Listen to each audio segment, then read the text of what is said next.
Hello, ഇന്നത്തെ special കണ്ടാലോ. ഇന്ന് നമ്മൾ തയ്യാറാക്കുന്നത് ഒരു അടപ്രഥമൻ്റെ റെസിപ്പിയാണ് കേട്ടോ.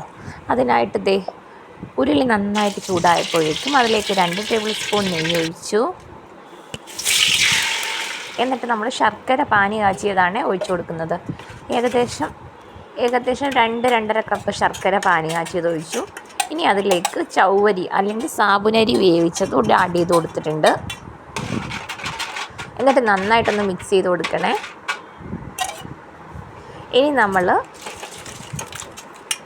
അട നന്നായിട്ടൊന്ന് വേവിച്ചതിന് ശേഷം അത് പച്ചവെള്ളത്തിൽ ഒന്ന് കഴുകിയിട്ട് അതുകൂടി ആഡ് ചെയ്ത് കൊടുക്കുന്നുണ്ട്.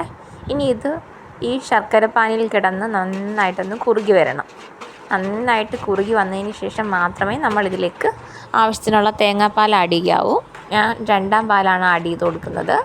അതിനുശേഷം 1ാം പാലൂടി ഇറക്കി 1ാം പാലൂടി ആഡ് ചെയ്തതിന് ശേഷം കുറച്ച് കാഷ്നട്ടും കിസ്മിസും നെയ്യിൽ വറുത്ത് അതുകൂടി ഇട്ട് കൊടുത്താൽ നമ്മുടെ പായസം റെഡിയായി കിട്ടും കേട്ടോ. പെട്ടെന്ന് തയ്യാറാക്കാവുന്ന ഒരു പ്രഥമൻ്റെ റെസിപ്പിയാണ്.